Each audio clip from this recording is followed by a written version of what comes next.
Welcome to the 100-Yard Dash Football Podcast presented by the Chiefs Focus Network, where you talks about the NFL from end zone to end zone and all 100 yards in between. Without further ado, here's you.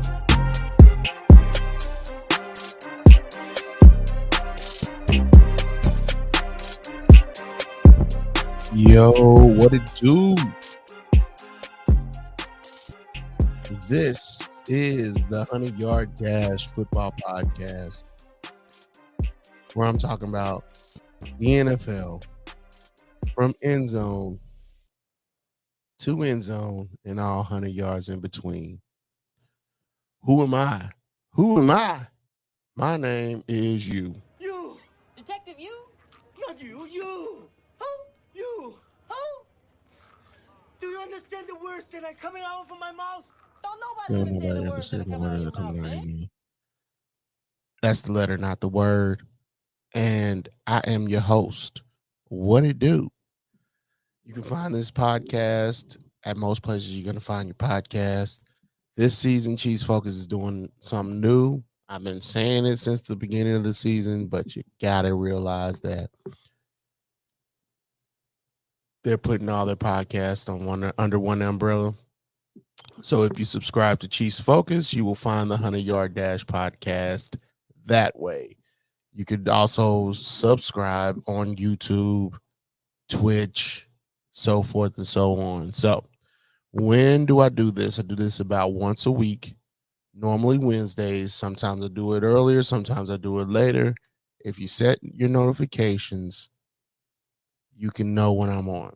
And you can interact with me live by joining the StreamYard stream, the Chiefs Focus Twitch stream, or you can hit up Chiefs Focus YouTube page. Like and subscribe as well. And of course, can't fail to mention that I appreciate you listening. Without further ado, let's get into it. So basically, today's show is going to be I'm not going to do the news like I normally do. I'm just going to do the week 10 recap, and then I'll have the news in between there.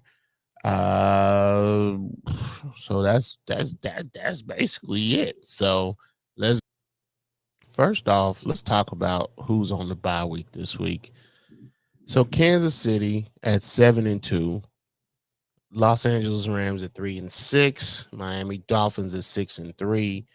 and Philadelphia Eagles at 8-1 are all on a bye week this week. So, if you notice, all the better teams are on a bye week this week. I mean, I think the Rams are supposed to have a better schedule, a better record up to this point than they have now. I think a lot of people expected that.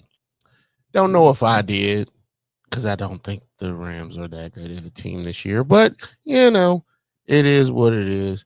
And, they'll be back next week to play.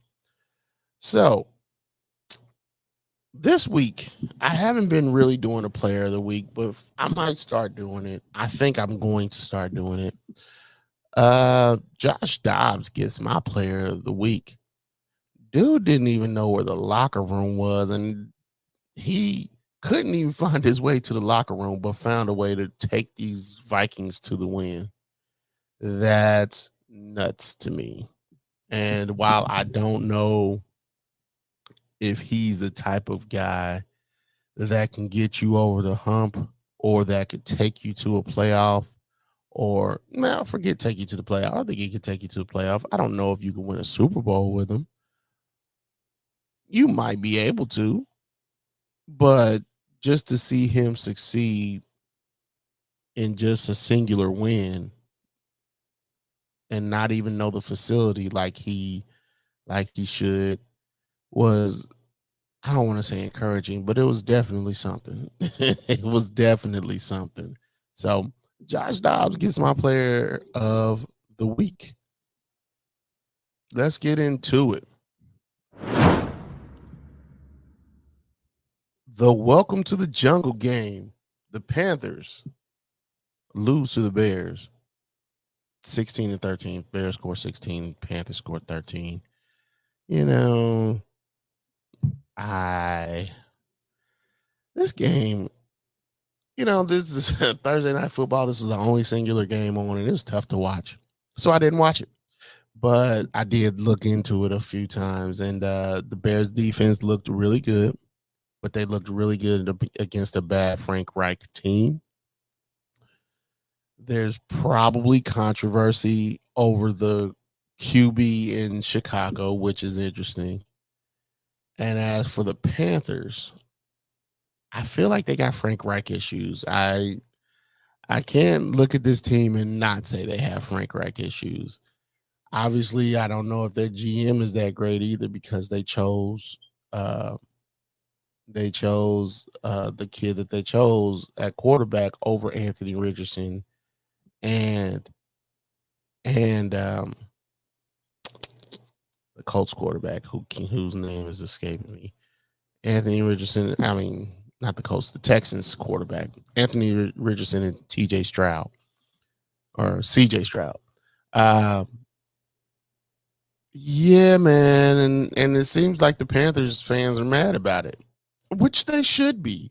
Look, I remember in my fandom early, or well, I don't want to say early, but I became a fan of the Chiefs in 1997. That was the year that Tony Gonzalez was drafted, and it took me about a decade to realize that.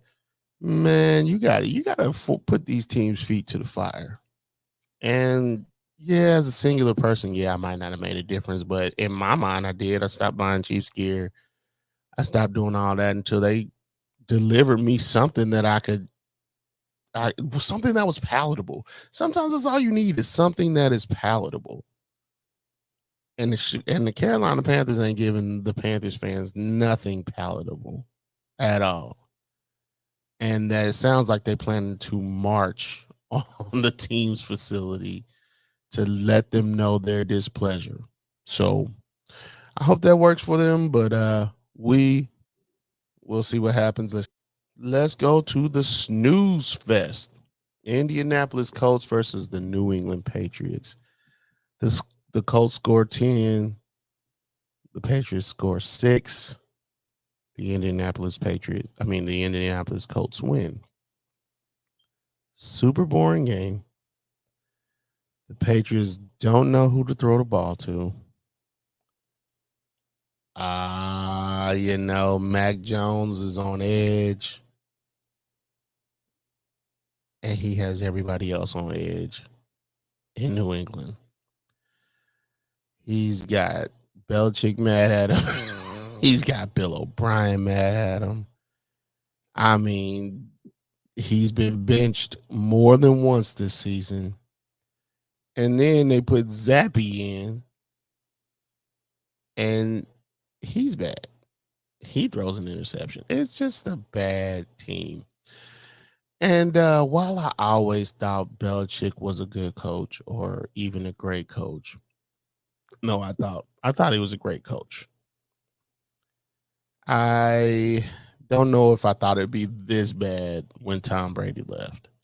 It's been bad. The Patriots owner, Robert Kraft, is disappointed with the season. Quote, I've never been 2-7 in 30 years of owning a team. End quote.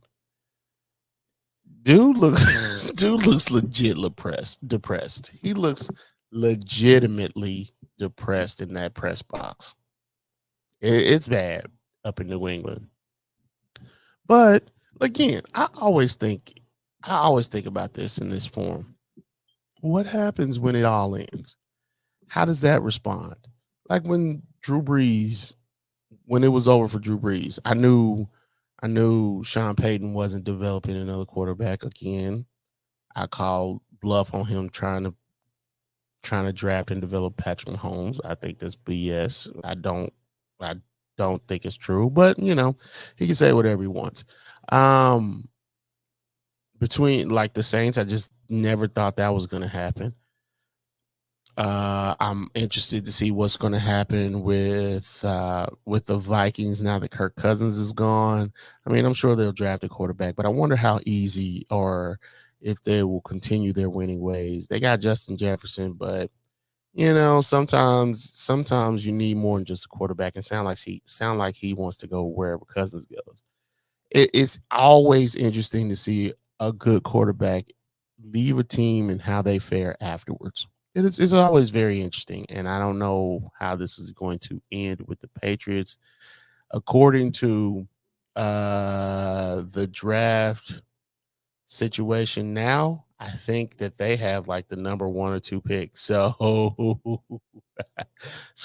it's kind of wild up there in New England.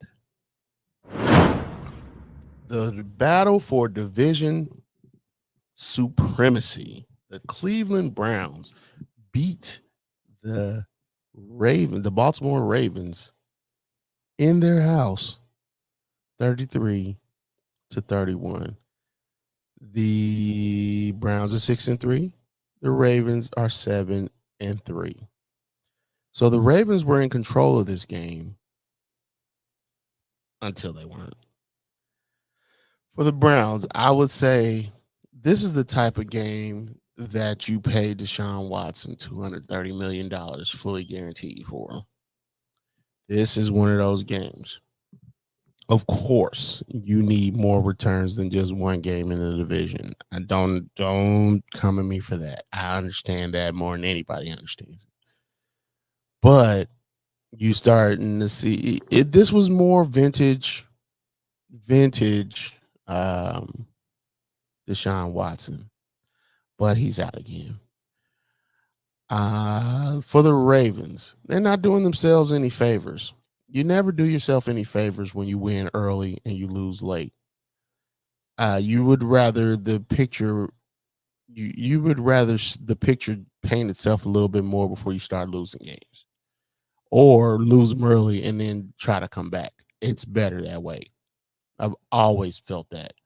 Like, I remember the Chiefs, and I've talked about this before, but I remember the Chiefs went on a 9-game winning streak, and then we ended up losing like a 3 in a row, 4 in a row, something like that, for the second half of the season, because we lost that year to Cincinnati, and we didn't get the 1 seed. Like, you normally, when you start like that, you can't coast to the 1 seed.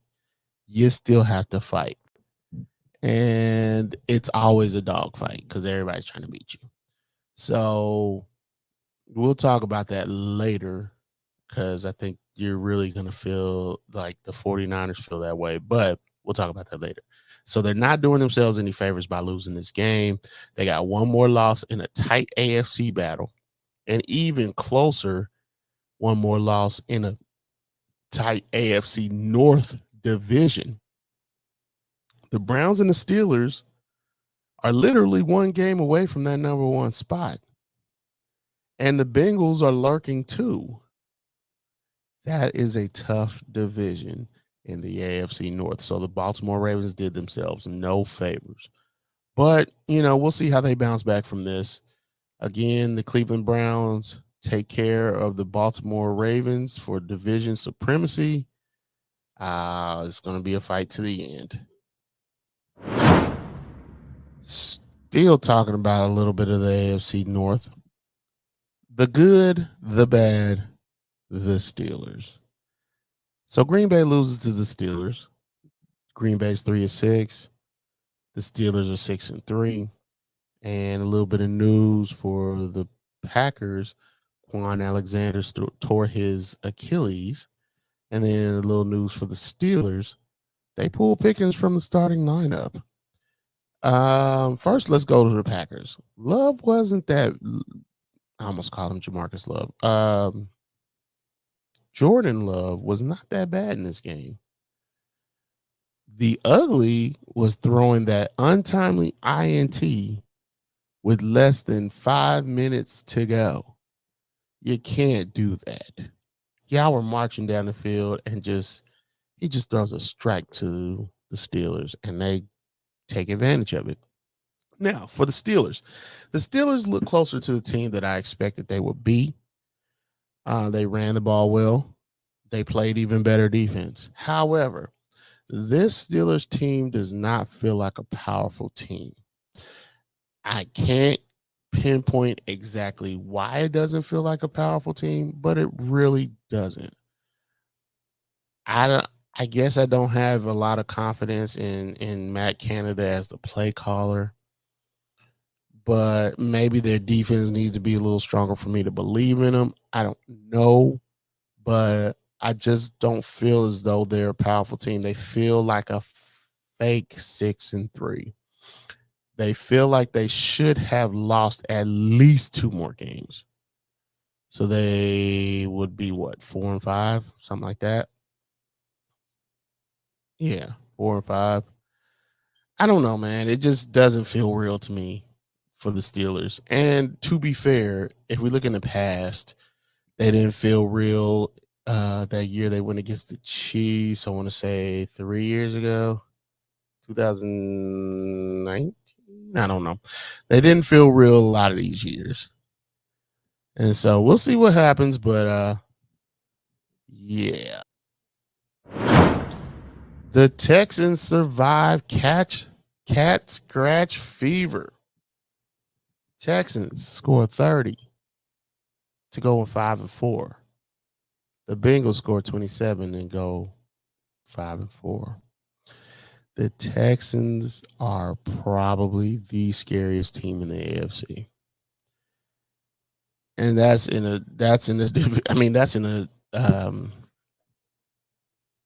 a conference with Patrick Mahomes and Joe Burrow and Justin Herbert and Lamar Jackson. Like, CJ Stroud is that dude. Stroud just keeps rolling. This is a game winner here. What stood out to me was that 6-play drive that lasted less than 2 minutes. That's a big deal. That's a huge deal. Stroud just was, he's doing this with no names, essentially. Nico Collins and those guys. He's not doing it with big name receivers. He's doing it with no names. And it's crazy to see. But these dudes are doing what it takes to win. And Stroud just keeps rolling. Now, let's talk about the Cincinnati Bengals. I don't know why I'm talking about the losers last, but y'all believe in the Cincinnati Bengals? Now, at one point I did. I do on some level. On some level, I believe in the Cincinnati Bengals, but because, we've seen them come from a bad record to make the playoffs within the last 3 years, right? But yeah, I remember back in the day, or no. Earlier this summer, not back in the day, earlier this summer, Tyler Boyd made claims that if he was with the team, because he was injured late last year. If he was with the team, then he would have beat the Chiefs. They would have won that AFC championship game. Bruh. Cincinnati loses this game because Tyler Boyd ends up dropping the game-winning touchdown. Have a seat, sir. Have a seat. So the Texans survive cat scratch fever. The Vikings pillaged the Saints. So, of course, I talked about Josh Dobbs at the beginning of this whole thing as my player of the week. And he's the story of this game. He came in and he did what it do. He made sure the Vikings left with a win as they beat the Saints 27-19. Saints are 5-5. The Vikings are 6-4. And this is the NFC battle. It's not as tight in the NFC as it is in the AFC, but it's still tight. News. Saints. On Monday, the Saints signed Jason Pierre-Paul. And for the Vikings, they re-signed linebacker Anthony Barr due to Jordan Hicks's absence. So again, my story of the game, this game is Josh Dobbs coming in, tearing it up, and leaving with a W. So shout out Josh Dobbs. The 49ers find another way to skin a cat, because there's obviously more than one way. The San Francisco 49ers beat the Jaguars 34-3. Takes the 49ers to 6-3. Takes the Jaguars to 6-3. The 49ers shut down a great, I don't want to say great, a good Jags team. Does that mean the Jags were exposed? Let's talk about it. I have felt like this year the Jags have been, although they've only lost 3 games, I don't feel that they've, aside from maybe game number 3 and 4, I don't feel like I've seen them do anything amazing. I do believe, I thought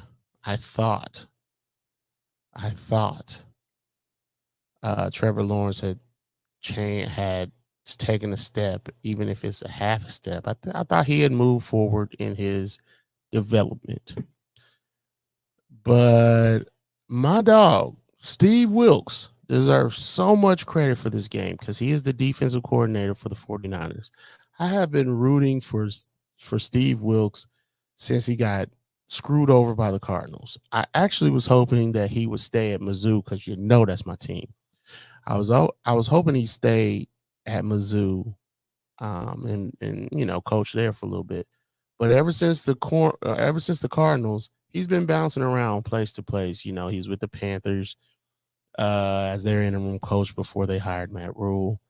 He is with Mizzou. He is now the defensive coordinator with the 49ers. And, they had that 3-game skid, so he's been kind of maligned a little bit. But I believe had Wilks got some grace with that the same grace that Kingsbury did, he'd probably still be the Cardinals head coach today. So that's my stance on it, but we keep it moving. How is it for the Jags? How is it possible that Trevor Lawrence has less touchdown passes than Justin Fields, and Justin Fields hasn't played for 3 weeks? How is that a thing? Like, records aren't everything. There are a lot of things, but they ain't everything. And the Jags are 6-3. And every time, like I said, every time I think Trevor Lawrence has moved up the power rankings of quarterbacks, I just see a stat that just makes me see, like, I don't know if they chose the right guy. For that draft pick they did, but I don't know if they chose the right guy. And when I see that he's thrown less TD passes than Justin Fields, it makes me wonder. It just makes me wonder. So the Bucs make the Titans walk the plank as the Bucs score 20 and the Titans score 6.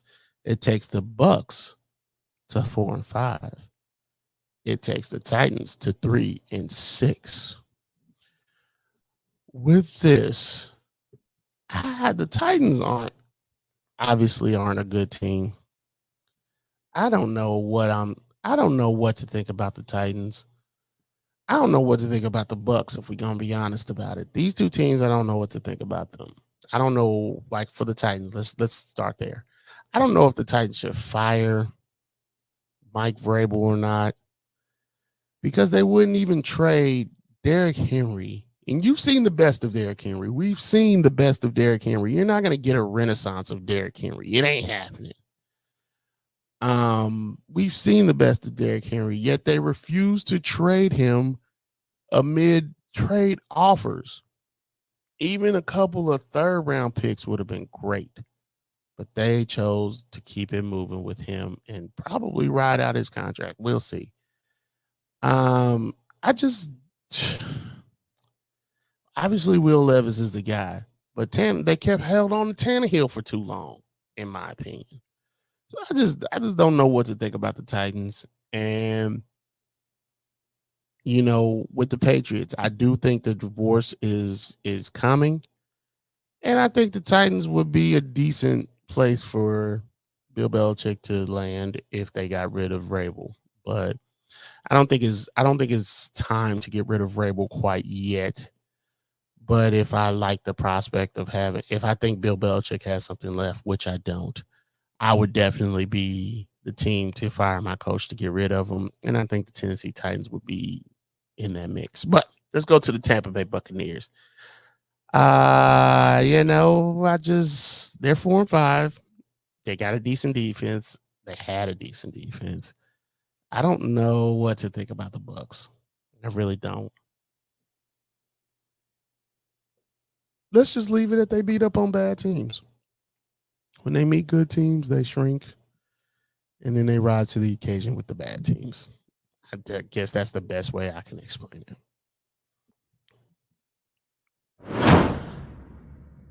Bird fight, the Atlanta Falcons and the Arizona Cardinals. The Falcons lose to the Cardinals 25-23. The Cardinals score 25. The Falcons score 23. Takes the Falcons to 4-6. And the Cardinals to 2-8. I don't know what to think. I know. Well, Kyler's back, first of all. Kyler Murray's back. And of course, he's ready to play. He's ready to do his thing. He's ready to show why he is who he is, right? I have no problem with that. None. I don't. But as a franchise who doesn't have a heck of a lot of talent on the offensive side of the ball, on the defensive side of the ball, they don't have a lot of talent at all. Y'all messing up this pick for us by winning this game. Now, I would absolutely take advantage. You have to measure it out. Is getting a good win better than getting a draft pick? I don't know. Because we're talking about Drake May and all those kids coming out. And I don't know if Kyler Murray is going to be the guy for the Cardinals moving forward. I don't know if teams like the Vikings can trade for Kyler Murray next year or during the offseason. I don't know if guys like Kyler Murray will be still with the Cardinals. I'm not sure. I'm interested to see what happens, but I don't know if that's going to be the case. Now let's go to Atlanta. I've never believed in Atlanta. Thought it was a stupid pick for Bijan Robinson, but they found a way to be number one at some point in their division. But with this loss, it goes bad on Arthur Smith's record. It goes bad on Arthur Smith's record. And so I just don't know where they decide to go from here. It's going to be interesting to figure out what happens. And as I'm looking up the NFC South division, because he was ahead of that division at one point. So the Saints are now atop the NFC South with 5 wins. So they're 5-5. The Bucs are 4-5. The Falcons are 4-6. It went from like first to third in like 2 weeks. And then the Panthers are 1-8. So in this division, in this situation, they should not have allowed the Cardinals to win this game because I think Arthur Smith is going to pay for it with his job at some point. Yeah, I do think that. So we keep it moving. The Lions survived the low voltage electric fence as they beat the Chargers 41-38. Chargers are 4-5. The Lions are 7-2. Look, I've always thought the Chargers were frauds. Like, doesn't matter who they get as coach, doesn't matter who they have a quarterback. They're frauds. Now, I don't know how that will be. I don't know, man. I just don't know what it would take for the Chargers to not be frauds anymore. I don't know what that would entail, what they would have to get, because they have what they call a franchise quarterback. And by all accounts, he is a franchise quarterback. I do believe their head coach holds them back, but they've had decent head coaches before, and that hasn't pushed them over the top. I don't know what to tell you on the Chargers. Now, let's talk about the Lions, though. The Lions are doing it, and they're doing it right. They have not looked back, nor should they. But they've dropped that. They've dropped 2 games because Lions are 7-2. And I ain't gonna lie to you. I thought the Lions would be good this year, but to lose 2 games to this point, I think I expected more like 3, which is a start. It only seems like 1, but one extra loss means a lot. And I think I gave them 4 or 5 losses on the season, but the way they're rolling now, don't look like they might lose one more game. They might lose one more game. So we'll see what happens. But the Lions are rolling. The Chargers are now, they're tied for last place, and they're on a losing streak. They're tied for last place. Let's see. Yeah.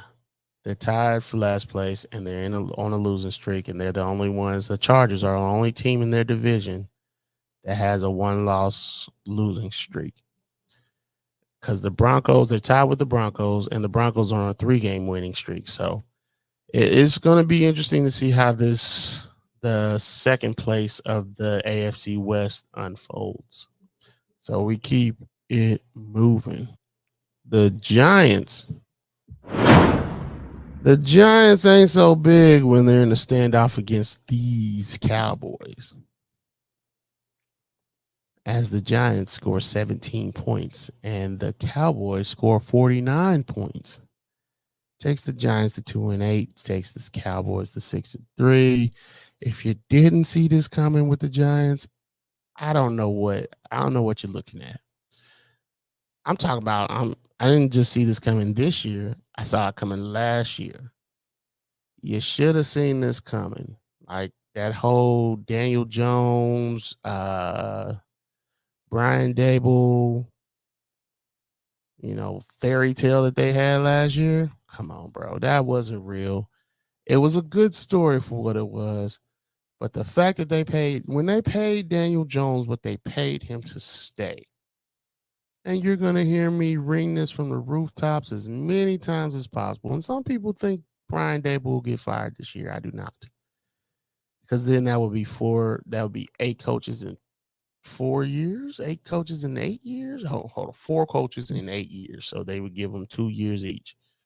Yeah, that sounds about right. And so I don't believe that they'll fire Dable. I mean, this is one bad season. He shouldn't get fired off of one bad season. If you get fired off of one bad season, that's kind of becoming your reputation. So definitely don't think he's getting fired this year. But it's pretty bad in New York. And then you paid a bad quarterback, and now he's injured. Now your backup's bad. And it's just a cluster mess in New York. Probably one of the worst places in the world to have that kind of mess. For the Cowboys, a little bit of news. Leighton Vander Esch is out for the season with a neck injury. So there's that. But the Cowboys can look like either the best team in the league, or they can look like a team that gets bounced out of the divisional round like they always do. And yeah, I'm judging a little bit of that on the fact that that they have been that in recent history. But let's be honest, man. We've seen strong Cowboys teams, and then they end up losing in a way that is hard to believe in the playoffs. In the playoffs. So they've lost to the Cardinals this year. Like I know that Dominique Foxworth believes that they are probably the best team in football, but you lost to the Cardinals 16-28. They almost double upped you. And then they lost to the San Francisco 49ers, which is one of those things. You know, I get a loss to the 49ers, but the Cardinals was a bad one. And then 2 weeks ago, they lost to the Philadelphia Eagles. And that's the huge one right there. That's the big one. That's in your own division and in your conference, obviously. And you should have won that game. So I don't think they look like the best team in football. Maybe that's revisionist history, but it is what it is as we keep it moving. Washington can't command a win in Seattle as they lose to the Seattle Seahawks 29. Seahawks scored 29, and the Commanders scored 26. Commanders are 4-6. Seahawks are 6-3. The Commanders, Sam Howell is kind of is one of those sneaky goods, right? He's just a sneaky good. He was last week he was top in passing yards. He was top in passing yards, and I'm searching it right now as far as stats are concerned, and just seeing what's happening there.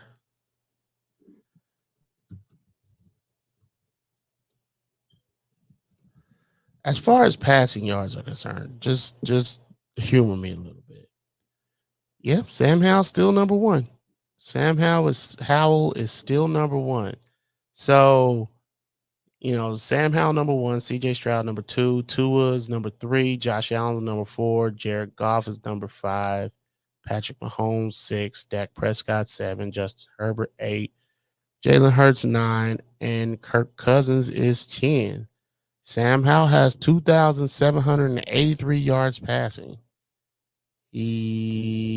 So I mean, he's got 9 interceptions. Huh? Look, that boy been sacked 47 times. Bruh, that is 13 more than Zach Wilson, and he's been sacked 33 times. Oh my goodness. And Daniel Jones, okay, that's the rabbit hole I'm not gonna go down. So look, the Commanders, I don't know. I know they're gonna wait to the end of the season, but for what? For what? We all know Ron Rivera is not a good coach. We see it. You know, he needs generational talent. He's not a good coach. I used to think he was, but he's just not. Tell me what he's doing well with Washington. Tell me what he did well at the end of his time with the Panthers. Nothing. Not a thing. And the sooner this divorce can happen, and the sooner you can put it behind you, is probably the best. For the Seahawks, one name stood out to me in this game. Boye Mafe and he plays for them as I want to say a linebacker / defensive end. Boye Mafe was a guy I wanted in the draft, this recent draft. He's thriving with the Seahawks. He's got like 1 sack for like 7 games in a row. So he has 1 sack for 7 sacks. Okay. I am a fan of Boye Mafe. again, I wanted him to this point. Let's see. Yeah, Boye Mafe is tied for 12th in sacks right now. So, yeah. I was a fan of Boye Mafe coming out of college, and he got picked in the second round. So, we keep it moving.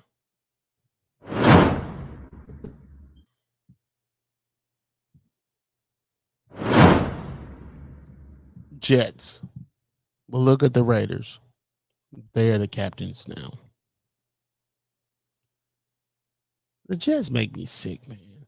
The Jets make me sick. Okay, so the Raiders beat the Jets 16-12. Takes the Raiders to 5-5. Takes the Jets to 4-5. The Jets make me sick. What are we doing here? This feels like one of two things, maybe both. It feels like stubbornness and apathy. Obviously, I hope it's not either one of those, but it's one of them. And I really hope it's not the second one, right? 11 straight quarters without a touchdown. There's only 4 quarters in a game. So that means 2 games, almost 3 full games without a touchdown. Either by your offense or your defense.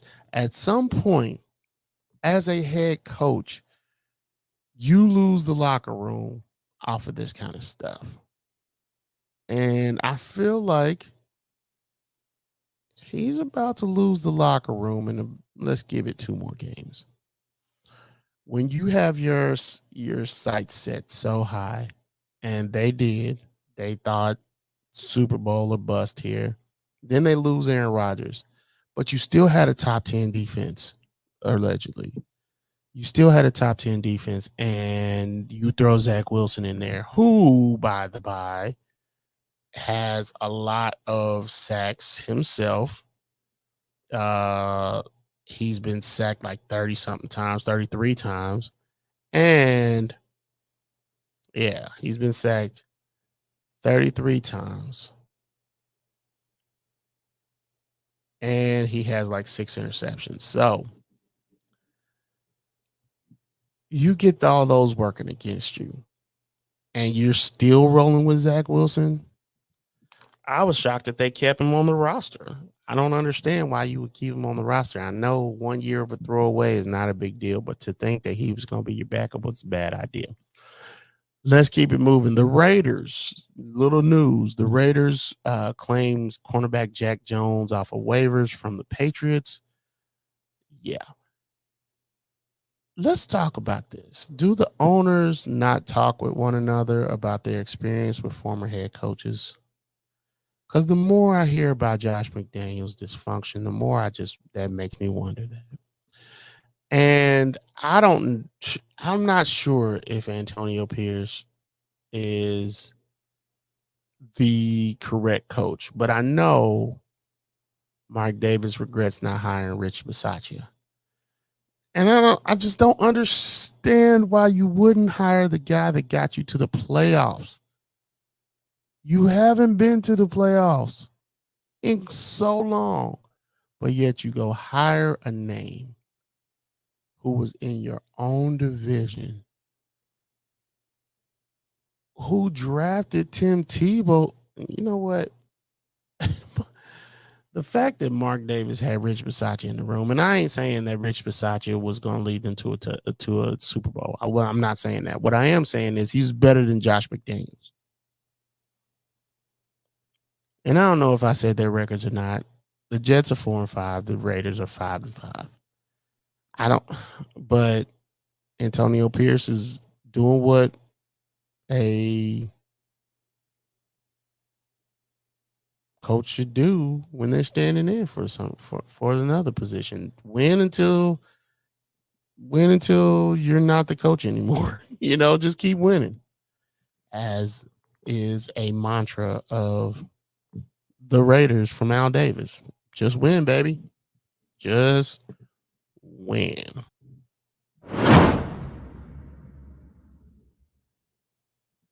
I have never seen a buffalo get kicked in the face by a horse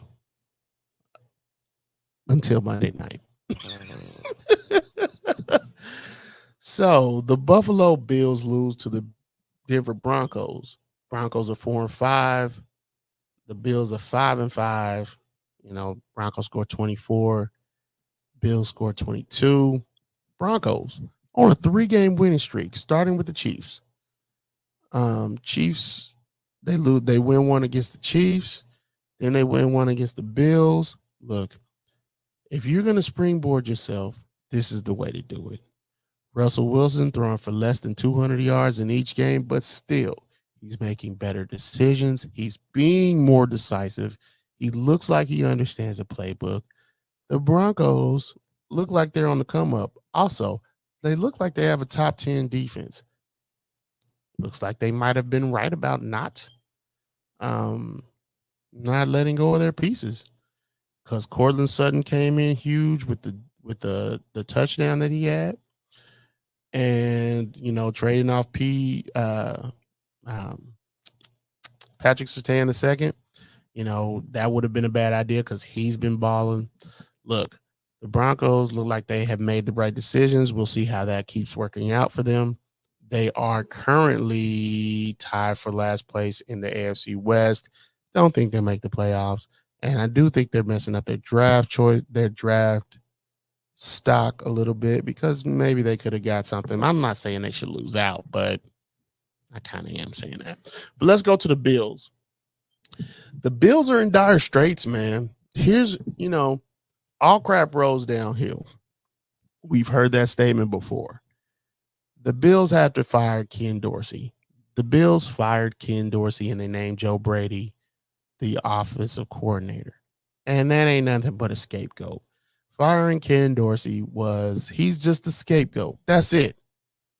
There's nothing's going to change out of this. Like, there's nothing. They're still bad. The Bills are bad, and they spent a lot of money to be good. Having a 5-5 record at the 10 game mark is a bad thing. All right. It's a bad thing. As much as they put into this team to try to be good, it's going poorly. Like, many people didn't think they'd make the playoffs. I wasn't that guy. I thought they would at least make the playoffs and then just be gone in the divisional round. But the way they're looking like now, they won't be anywhere near the playoffs, because if we're looking at it from a standing standpoint, they're not going to be worse than the Patriots. The Patriots only have 2 wins, and I don't expect the Patriots to have much more than that. But the Jets are literally 1 win behind the Buffalo Bills. 1 win behind the Buffalo Bills. So let the Bills lose 1, let the Jets win 1. They're tied. Wow. Actually, they're not tied, because Jets haven't had their bye week. I mean, the Bills haven't had their bye week yet. Look, man, this is bad. They had their first lead of the night within the final 2 minutes. The Bills are not the same offense that they used to be. And then you got Trayvon Diggs tweeting that they got to get his brother out of there. No, your brother made that bed. He wanted out of Minnesota. He got out of Minnesota. Yeah, he was traded to the Bills. He had no say in that. But at the end of the day, he was the one going on this media tour talking about how much he Josh Allen is a guy for him, all that bull jive. Yeah, it's almost, I don't know if DEFCON, if it goes up in numbers or down in numbers, but look, man, it's bad up in Buffalo. And when you start getting rid of offensive coordinators and defensive coordinators, then if they don't get the ship righted in a decent amount of time, the head coach is next. All crap rolls downhill. All crap. So that means the pressure is already being put on them to perform better. And in a division with the Dolphins, who I don't think they look formidable, but shoot, in a division with the Dolphins, who, let's see, in the division where the Dolphins have the Raiders, which is going to be a tough one because they're actually fighting back now. The Raiders, the Jets, the Commanders, the Titans, the Jets, the Cowboys, the Ravens, and the Bills. The AFC East looks like it could be a battle. I don't think the AFC East is won now by any means because, I don't think the Dolphins are that great. So I am interested to see what happens in the AFC East because this is going to be a fight to the death. And I still think the Bills will make the playoffs. I really still think the Bills will make the playoffs, but the way they played Monday night, they ain't making nobody's playoffs. But I still believe that there's good enough to at least make the playoffs. Let's look at the playoff picture for down. The current playoff picture, AFC, the Chiefs, the Ravens, the Jaguars, the Dolphins, the Steelers, the Browns, and the Texans are all, if the playoffs happen today, this will be who's in it. NFC, the Eagles, the Lions, the 49ers, the Saints, the Seahawks, the Cowboys, and the Vikings all would make the playoffs. Now, who's on the bubble? The Bengals are 8. The Bills are 9. The Colts are 10. The Raiders are 11th, and the Chargers are 12th. Then you got the Bucks, Commanders, Falcons, Packers, and the Rams for the NFC. Look, we are at that point of the year where we're almost close to the end of the year. So this is obviously going to change. It's going to be really close for a lot of these teams, but it's time to start looking at this and examining it more closely because I do think there will be a bunch of tiebreakers that choose who's going to do what and who plays whom in the playoffs. So I'm interested to see how this goes. This has been a good season. Like the name of the show says, the rich get richer and the poor keep stealing. Whoo! And I can't wait to see how this all unfolds. That is my time for today. I thank you all for watching / listening. And again, follow us on everywhere you get your podcast, like and subscribe on YouTube, Twitch, so forth and so on. And I think that's all I got. If nothing calls my attention, I'm out. Deuces.